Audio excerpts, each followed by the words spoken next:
Form आहे diploma exhibition. अर्थात काळाच्या ओघामध्ये डिप्लोमा, ITI, डिग्री, सायन्स विद्यार्थी अशा सगळ्यांना आपली वर्किंग मॉडेल्स आणता येतात. 86 साली सांगलीमध्ये सुरू झालेलं हे डिपेक्स करता करता करता इतकं वाढलंय की 35व्या डिपेक्स मध्ये काही हजार एंट्री येणार आहेत. आणि त्याच्या मग मेकॅनिकल, इलेक्ट्रॉनिक, इलेक्ट्रिकल, कॉम्प्युटर अशा सेक्शन्स असतील. पॉलिटेक्निकचा अभ्यास करताना एक वर्किंग मॉडेल करावं लागतं. त्या वर्किंग मॉडेलची स्पर्धा आहे, पण स्पर्धेमुळे आणि मोठमोठी बक्षिसं असल्यामुळे, त्याला राज्य शासनाची मान्यता असल्यामुळे खूप नवीन शोध अभ्यासक्रमापुरतं न लावता काही डोक्यात चाललेले नवीन शोध लोक एक्झिबिशन मध्ये आणतात. इंडस्ट्रीला त्यामुळे खूप नवीन प्रॉडक्ट मिळतात. या तरुण तरुणींना मार्केट मिळतं. काही हजार हा शब्द अपुरा पडावा इतके प्रदर्शन बघायला येतात. मी विद्यार्थी परिषदेत होतो त्या काळात ते सुरू झालं. मग नंतर मी राष्ट्रीय स्वयंसेवक संघात गेलो, मग BJPत आलो, सरकारमध्ये आलो. आता एवढा वेळ मिळत नाही, पण यावेळेला त्यांनी खूपच आग्रह धरला. मला आणखीन एका ठिकाणी जायचंय जेही माझ्या दृष्टीने महत्वाचं आहे. डॉक्टर हेडगेवार रुग्णालय, त्याचं मेडिकल कॉलेज होण्यामध्ये काही माझा खारीचा वाटा असल्यामुळे त्यांचं खूप दिवस चालू होतं या तर आता दोन्ही करून म्हणून आलो. या डिपेक्सची जी प्रचंड मोठी उभारणी होती त्याची पायाभरणी आज झाली. आता मंडप सुरू होईल. त्या डिपेक्सलाही खूप शुभेच्छा आणि लोकांना आवाहन करेन की आता आपल्याला असं नवनवीन बघायला शिकलं पाहिजे, त्याला प्रोत्साहन द्यायला शिकलं पाहिजे. त्याच्यातून संपूर्ण जगाच्या इकॉनॉमीवर आपण कंट्रोल करू. कारण वर्षानुवर्ष आपण शोधच लावत नव्हतो. इतरांनी लावलेले शोध आपण वापरत होतो आणि त्यांना रॉयल्टी देत होतो. त्यातून ते श्रीमंत झाले. आता आपली तरुण तरुणी प्रोत्साहन मिळाल्यामुळे खूप शोध लावायला लागली. जग ते शोध वापरायला लागलं आणि त्यातून त्यांना आणि आपल्या देशाला रॉयल्टी मिळायला लागली. त्यामुळे जर 2047ला देशाच्या स्वातंत्र्याला 100 वर्ष पूर्ण होतील, त्यावेळेला मोदीजींचं स्वप्न आहे की देश जगामध्ये 1 नंबरचा आर्थिक होईल, जो आता 4थ्या नंबरवर आहे. तर जगभरातल्या मार्केटमध्ये आपली प्रॉडक्ट जायला लागतील. त्याचा बेस, त्याची सुरुवात, त्याचं प्रोत्साहन हे डिपेक्स आहे. संसदीय कार्यमंत्री आहात म्हणून विचारतोय, विरोधकांकडे दोन्ही सभागृहामध्ये नेता नाही, हा पूर्णपणे अधिकार सरकारचा नसतो. त्या सभागृहाचा जो पीठासीन अधिकारी असतो, ज्याला विधानसभेमध्ये अध्यक्ष म्हणतात, विधान परिषद सभापती म्हणतात, त्यांचा अधिकार असतो. सरकारने त्यांना फक्त सुचवायचं असतं. आणि त्यामुळे त्यांना काही टेक्निकल अडचणी आहेत. म्हणजे एकूण सभागृहाच्या संख्येच्या 1/10 संख्या ही कुठल्याच पक्षाकडे नसल्यामुळे ते बरेच दिवस या विषयात काही निर्णय करत नाही आहेत.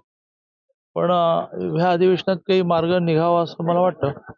तुम्हाला वाटतं का विरोधी पक्ष नेता असावा म्हणून वाटतं? नाही, विरोधी पक्ष नेता असावा की नाही माहित नाही, पण विरोधी पक्ष असावा, जो आता अगदीच दुर्बिणीतून शोधावा इतका छोटा आहे. आणि सत्ताधारी तेव्हाच नीट वागतात ज्यावेळेला विरोधी पक्ष हा लोकांचे प्रश्न अतिशय प्रभावीपणे मांडतो. आता मी संसदीय कामकाजामध्ये दुपार होता होता होता होता सभागृह इतकं रोडावतं की त्या मंत्र्याला काही मांडणी करायला उत्साह बनवतं, समोर कोणी नसतातच.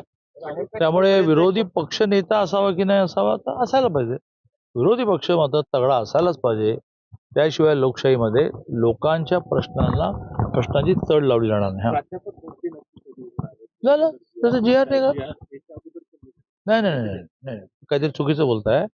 विद्यापीठ कॅम्पस मधल्या प्राध्यापकांच्या भरतीसाठी 2 वर्षापूर्वी मान्यता होऊनही त्यावेळेचे राज्यपाल आणि आता उपराष्ट्रपतींनी काही क्वालिटीचे आग्रह झाले, चुकीचे नव्हते, पण ते प्राध्यापकांना मान्य नव्हते, UGCच्या नियमाच्या विरुद्ध होते. म्हणून 2 वर्ष त्याच्यात डिबेटमध्ये गेली. आता ते क्लिअर झालं की 60% हे त्याच्या क्वालिफिकेशनवर आणि 40% त्याच्या इंटरव्ह्यूवर. आधीच्या राज्यपालांचं म्हणणं होतं की 80% कागदपत्रांवर द्या, PhD कुठे गेली, पेपर्स किती मांडले, मग किती विद्यार्थ्यांना ते PhD साठी गाईड आहेत वगैरे. पण आता ते 60-40 झाल्यामुळे तो GR निघाला. आणि ऐका ना, कॉलेजमधल्या प्राध्यापकांचा तर पहिल्यांदाच GR निघाला. 5,500 प्राध्यापकांची भरती होईल. राष्ट्रवादींचं विलिनीकरण झाल्यानंतर छगन भुजबळ यांना राज्यसभा देणार होते आणि असं मला दादांनी तुमच्याकडे थोडी माहिती असते तर मला द्या. माझ्याकडे बिलकुल. अमोल कोल्हे राहुल गांधी के कांग्रेस के कुछ यूथ ने जो है हंगामा किया। मोदी इज कमिटेड बोल के उन्होंने हंगामा किया।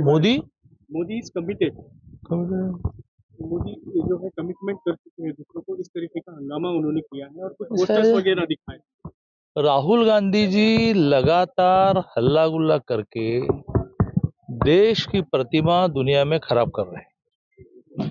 कल इतना बड़ा वर्ल्ड लेवल का इवेंट था, बड़े बड़े उन देशों के राष्ट्र प्रमुख और जिसको कहेंगे कि पॉलिटिशियंस आए थे, राज्यकर्ता आए थे। उसमें हमने क्या दिखाया कि हम एक दूसरे से देश को मोदी जी जो आगे लेकर जा रहे हैं, मोदी जी प्राइम मिनिस्टर बने तो देश 11वें नंबर पर था, चौथे नंबर पर है। ये प्रगति नहीं है क्या?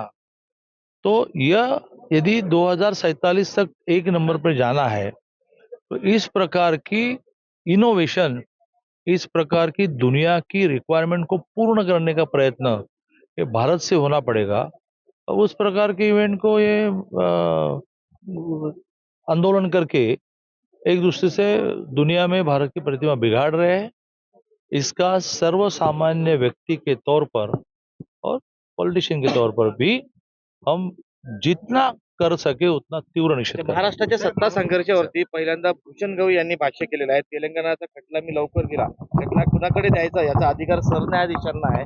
मी नंतर सरन्यायाधीश झालो त्यावेळी मी कुणाचा खटला काढून घेऊ शकत नव्हतो किंवा लवकर घ्या असं सांगू शकत नव्हतो, असं भाष्य त्यांनी केलं. अच्छा, ते इतकं मोठं व्यक्तिमत्व आहे, त्यांनी म्हटलेल्यावर मी म्हणणं म्हणजे बरोबर नाही ना. त्यामुळे त्यांनी म्हटलं ते त्यांच्या अनुभवातून म्हटलं. आरएसएसच्या मानहानी प्रकरणात आज राहुल गांधींची सुनावणी आहे. संपले प्रश्न संपले.